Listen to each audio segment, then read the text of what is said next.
All right, everyone. Thanks for joining me today. Okay, I've got a great video that I want to discuss with you guys today.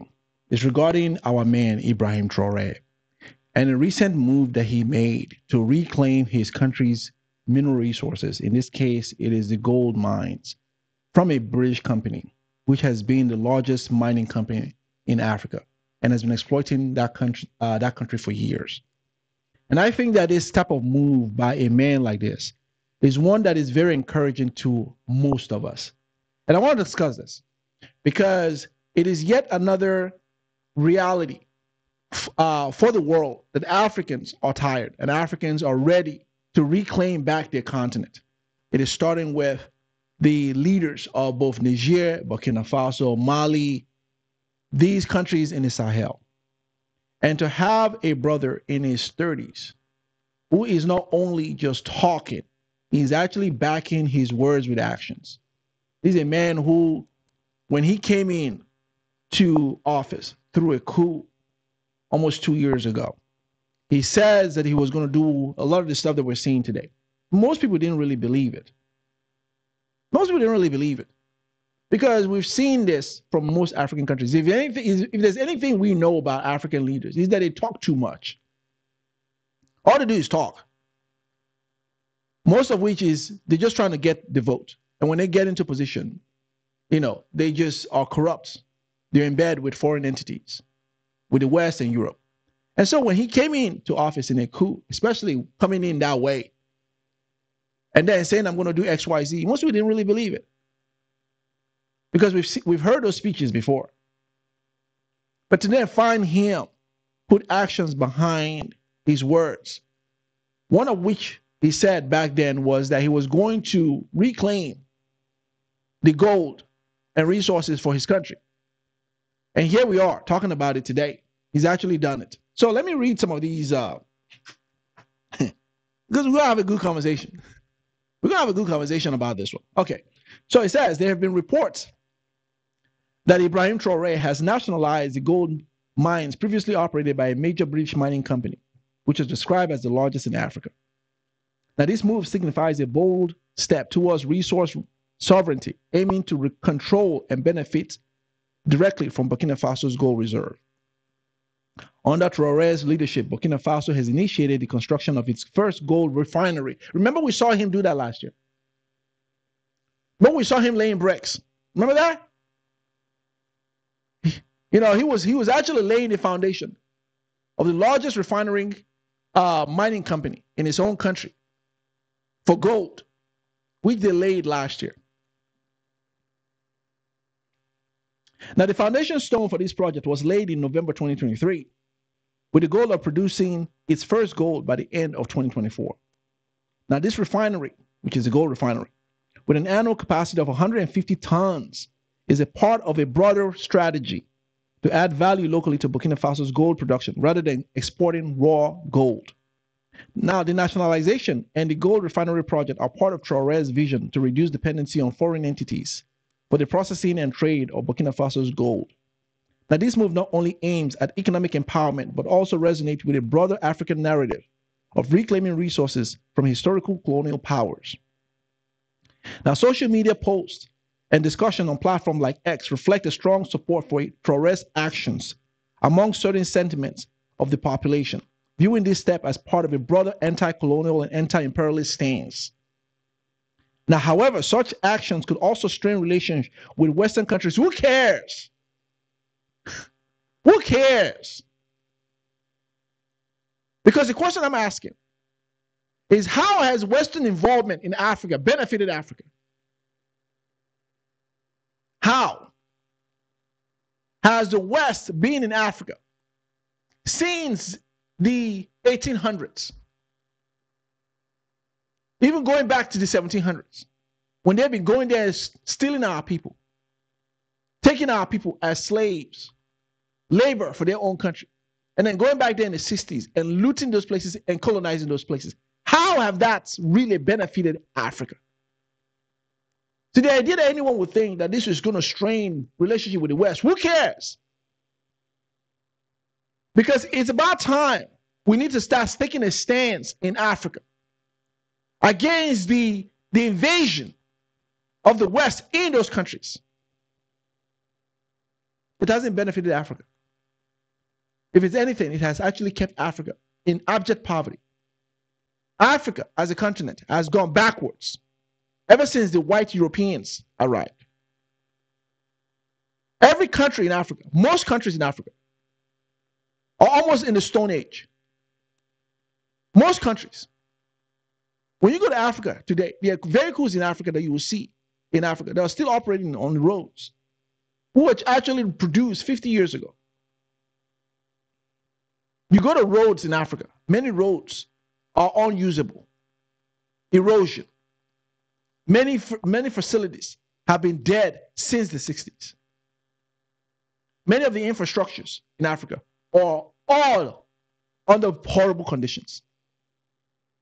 Pollution is rampant in Africa. And these are countries where they had white people, Europeans, who were once there in these countries, operating these resources. They left them the way they are, and those places are still the same way. So how has the involvement of the West in these countries really helped to improve the way of life? Africa today is one of the poorest continents, even though it's the richest in minerals and gold. Can you imagine that Africa, no African country, with all the years that these people have been going to Africa to exploit them, no African country is a member of the UN Council. Think about this for a second. No African country is a permanent member of the UN Council. But these people are people that will discuss agendas for the world, and they will talk about agenda for Africa. And there's no one African country that's represented in the UN Council. So how will anyone in their right mind say that such move by Ibrahim Traoré will strain relationship with the West and Europe? What relationship? If anything, it should strain the exploitation of African countries. It should. A move like this should cut them off. It's a move that we all should welcome. We all should say, you know what? It's about goddamn time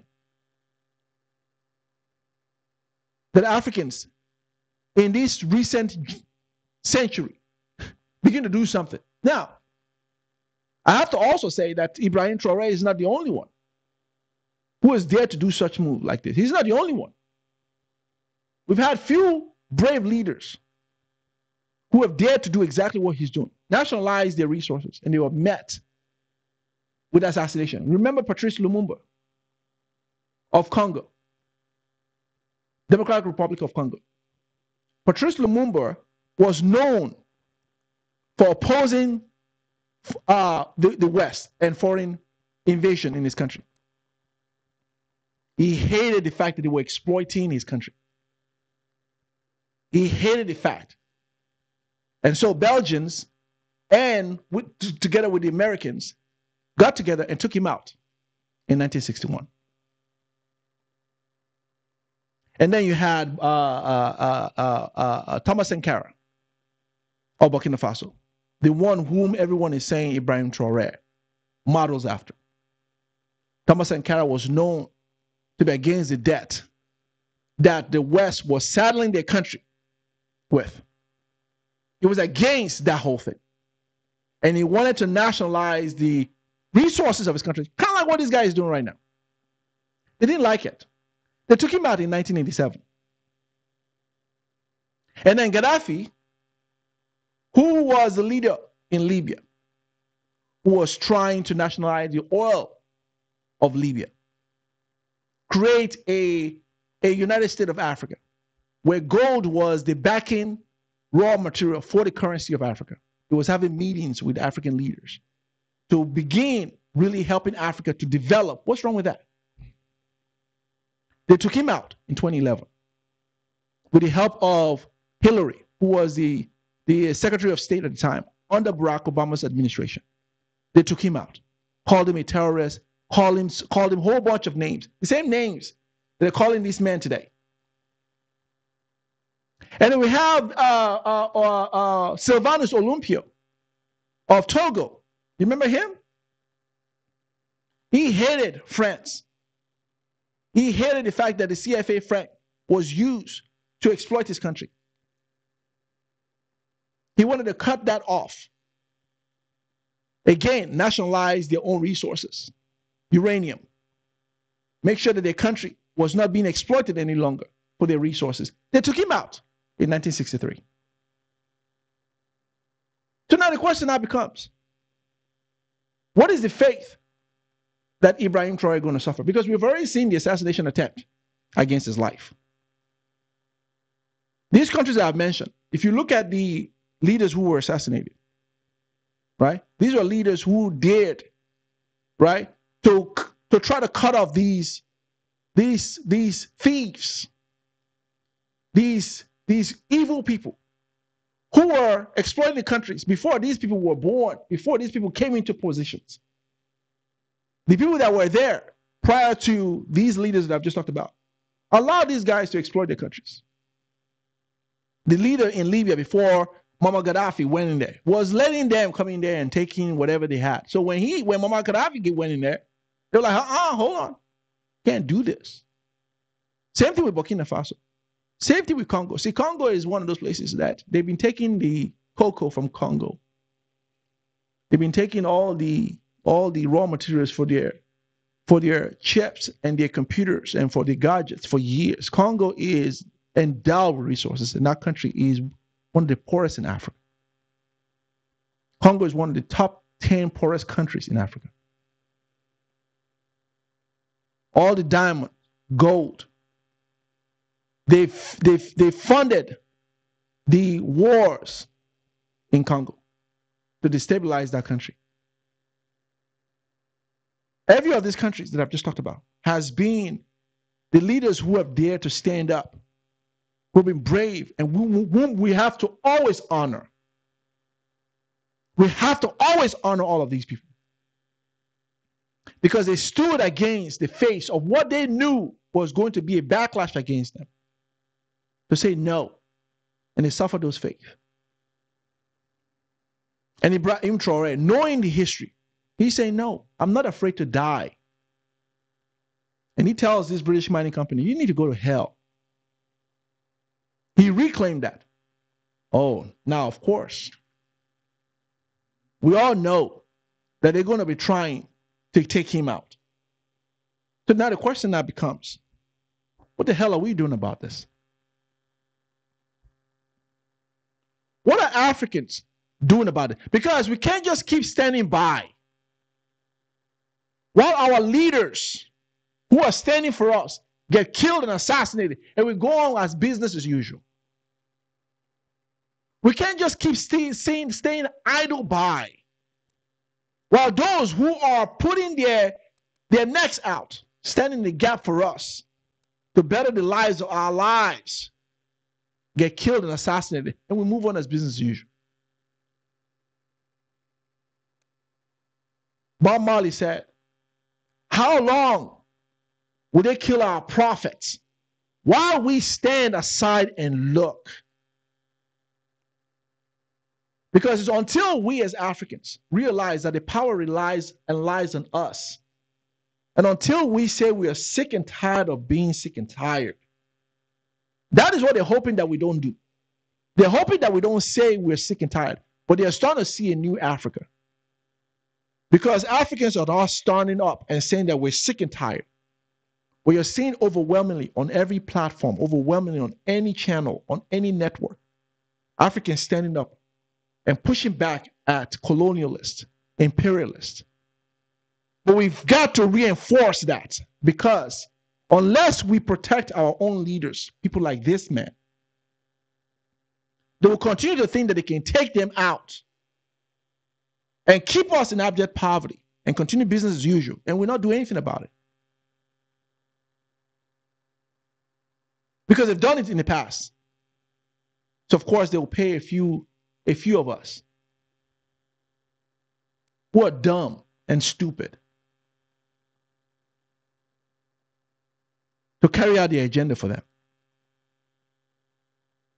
So it's our job to keep a watchful eye I almost can guarantee you that in a few years from now, Burkina Faso will become the go-to place for a lot of African countries.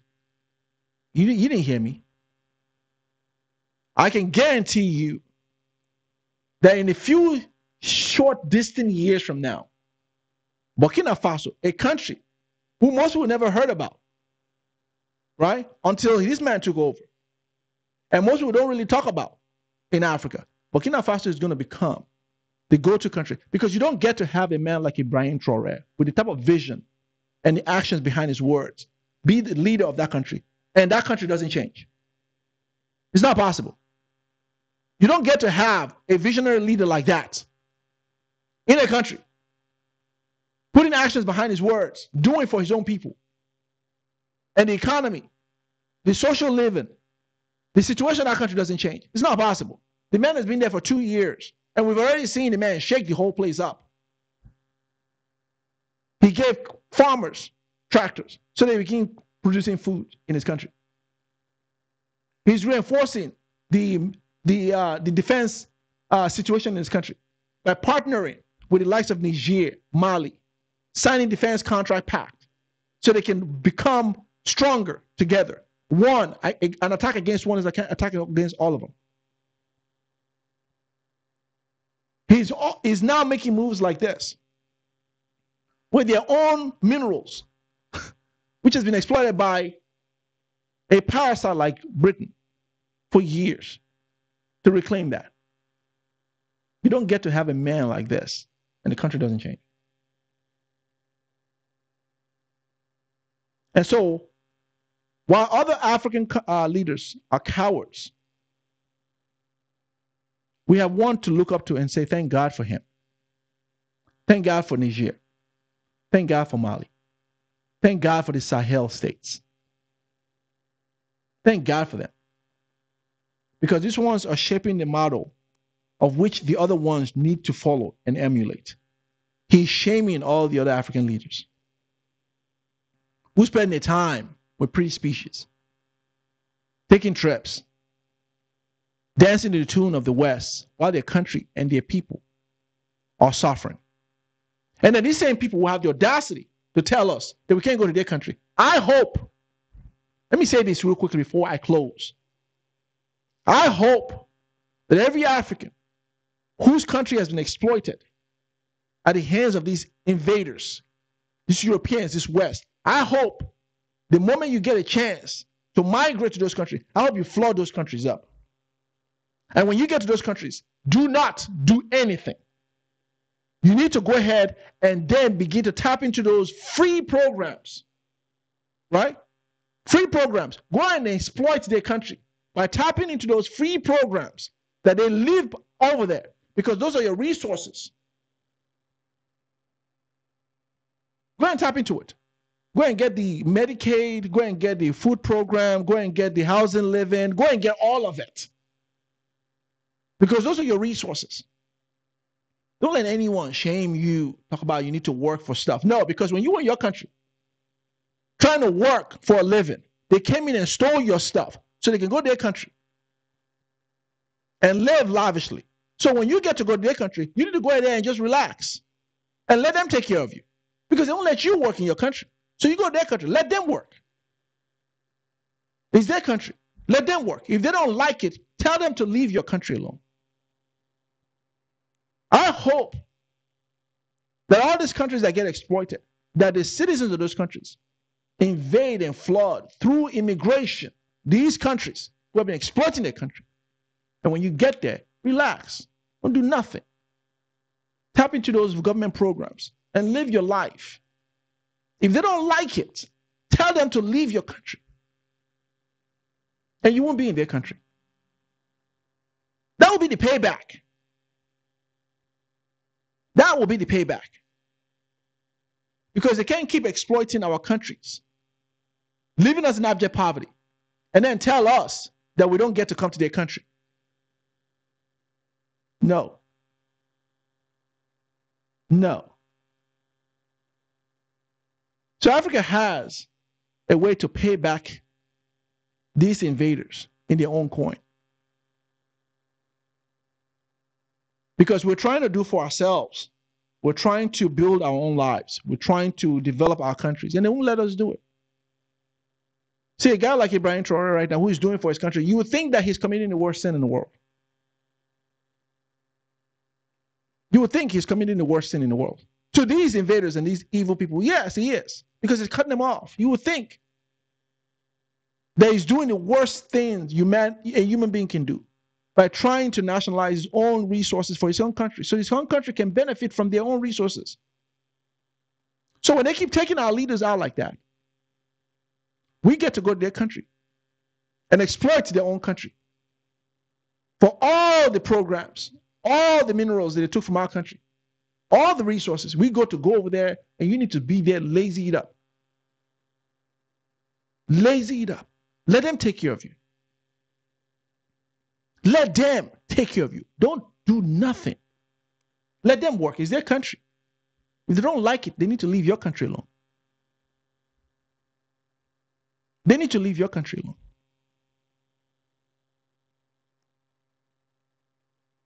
Or leave our leaders alone to build our countries.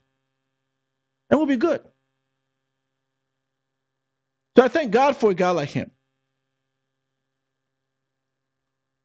I thank God for him. And I think that Africa needs more of a bright mind, a visionary leader like him. And thank God for Burkina Faso. Thank God for that country. Thank God for the other countries who have dared to push back.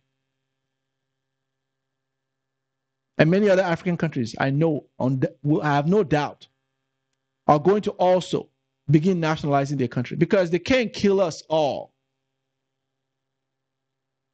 Do you understand this? When there is enough ripple effect in a pond, you can't stop it.